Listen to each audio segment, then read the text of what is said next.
truth is usually a little hard to deal with. But some are harder than others. Welcome to WatchMojo.com, and today we're counting down our picks for the top 10 movie characters we didn't want to die. Do you know what I wish? What? I wish I'd have died. For this list, we've looked at those big screen characters that met the most untimely of ends. To be in contention, the character has to have definitely died. I have failed you all. Appearances in some form of afterlife are okay, but full-blown resurrections are not. And, obviously, major spoiler alert. We cannot stress this enough. I wish I could be there to walk you down the aisle. But I'll look in on you from time to time, okay, honey? Number 10. Rufio! Hook. Rufio! As Peter Pan's replacement, Rufio has some rather big shoes to fill. You are the Pan. The leader of the Lost Boys 2.0, he's been presiding over Neverland while Peter swapped his green smock and tights for the life of a grown-up. Kill the lion! Kill the lion! Though a reputable rival for this film's titular captain, Hook has just one maneuver too many for a crazy-haired hero. It looks as though Rufio has his enemy cornered, but in the end, he is the one skewered. Looky, looky, I got hooky. His end was swift, sad, and so not a happy thought. Dad, I'm sorry. Number 9. William Billy Costigan Jr., The Departed. Wow, what is this, a citizen's arrest? Blow me. The Grim Reaper lurks throughout this entire scene, but he strikes just when we least expect him to. No one knows who Would you're you fucking shut are. the f*** up? I'm a sergeant in the Massachusetts State Police. Who the f*** are you? When Leonardo DiCaprio catches Matt Damon on a Boston rooftop, it would seem as though this Scorsese mobster flick is about to be granted its happy ending. Watch what happens. How naive we were to think that justice would prevail. Costigan gets the criminal to the elevator, but as he counts down the floors, he counts away the last seconds of his life. Just f***ing kill me. A shot to the head is not what he or we wanted at all. You don't stop this fight. No matter what. Number 8. Apollo Creed, Rocky IV. No matter what. We certainly didn't want this guy to die, but by the time his lights actually did go out, it would probably have been more cruel if he'd lived. In the ring with Ivan Drago, there's nowhere to hide, nowhere to run, and no hope of remaining in one piece. A patriotic Apollo Creed refuses to throw in the towel though, or at least he refuses to let Rocky do so.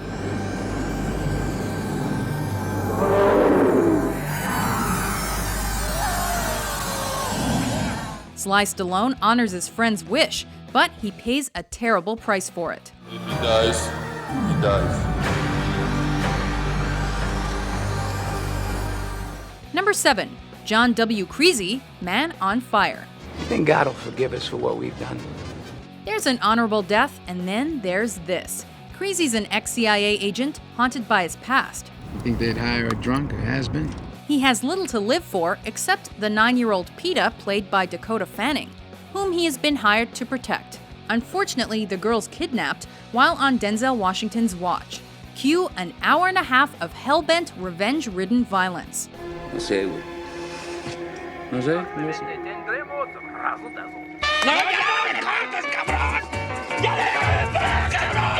Creasy survives almost all that he's faced with. So much so that when he does die, the reminder that he really wasn't invincible is just too tough to take. Number 6. Gwen Stacy, The Amazing Spider-Man 2. Gwen, stay there. In many ways, the archetypal damsel in distress, and in many ways not, Gwen Stacy is Peter Parker's love interest. But she can more than look after herself without Spider-Man's help. This is between you and me. You want to fight? Fight me. Let her go. In fact, it could be that the web-slinger does her more harm than good.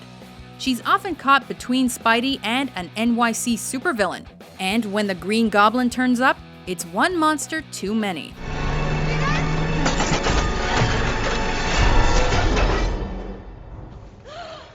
She was going to study at Oxford. She had success laid out before her, but it just wasn't meant to be. Gwen?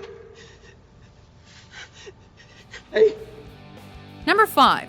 Sam the Dog, I Am Legend. It's bad enough when human beings kick the bucket when we don't want them to, but when a dog dies, that's a whole different thing. That's okay. You're all right. You're all right. Sam is Will Smith's guardian, sidekick, and best friend. Samantha. Samantha, look at me, girl. Hey, you're okay. You're okay. Samantha, just gotta get you home. The pair lives in a grossly inhospitable environment, but there's at least a little light as long as they have each other. When darkness falls, however, so does their safety, and eventually so does Sam. What's up this morning? We are shedding the tears that Smith holds back, as he does what no man should have to do.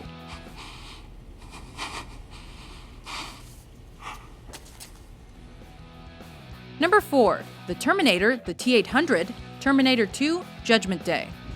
I know now why you cry. But it's something I can never do. The ultimate anti-hero, when the Terminator shuts down permanently, it doesn't matter that he's a machine. It only matters that he'll be motoring no more. There's one more chip.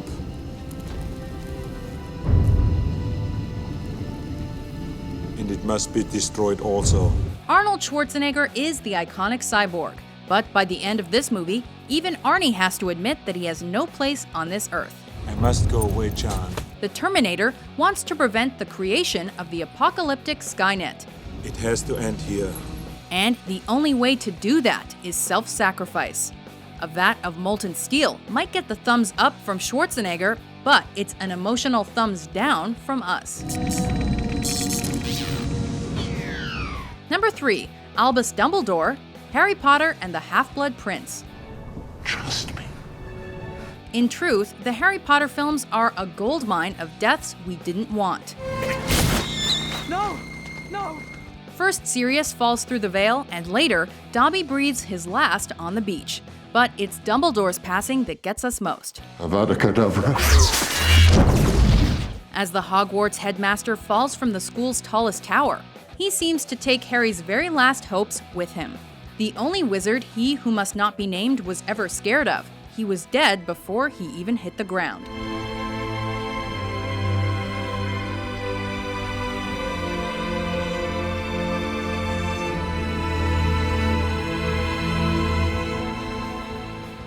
Number 2. Harry Stamper, Armageddon. Get in there.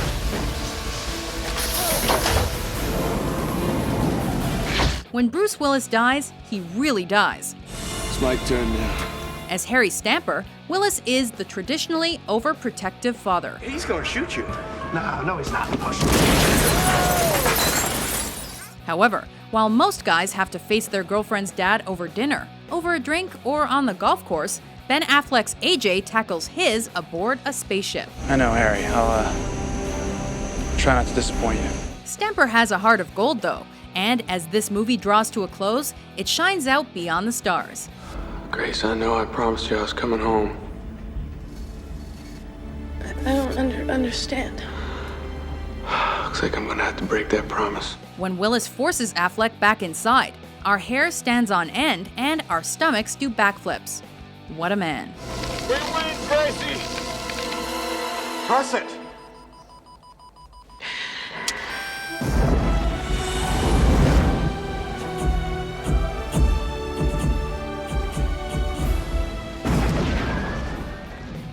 Before we unveil our top pick, here are some honorable mentions.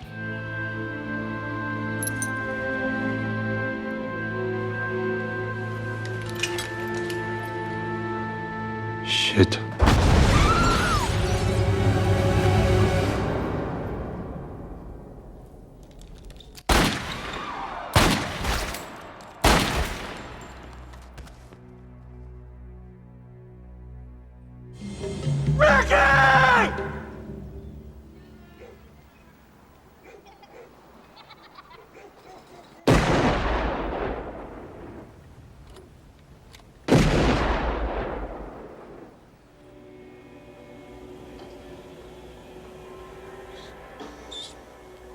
Stay gold, pony boy. Stay gold.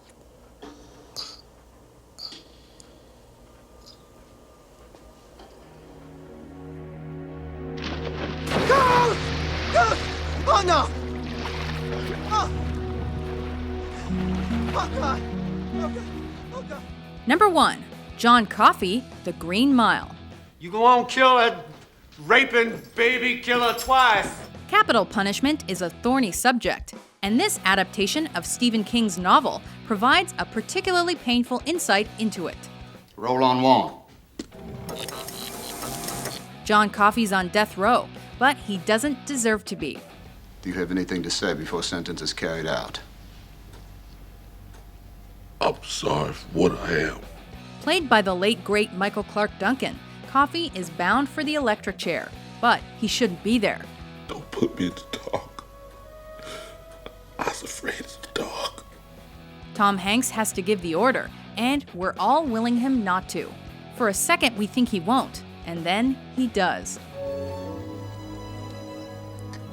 Roll on 2.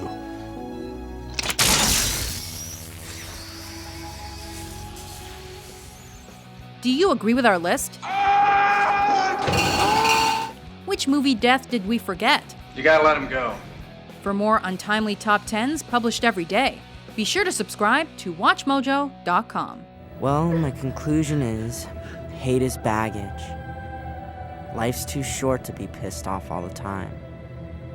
It's just not worth it.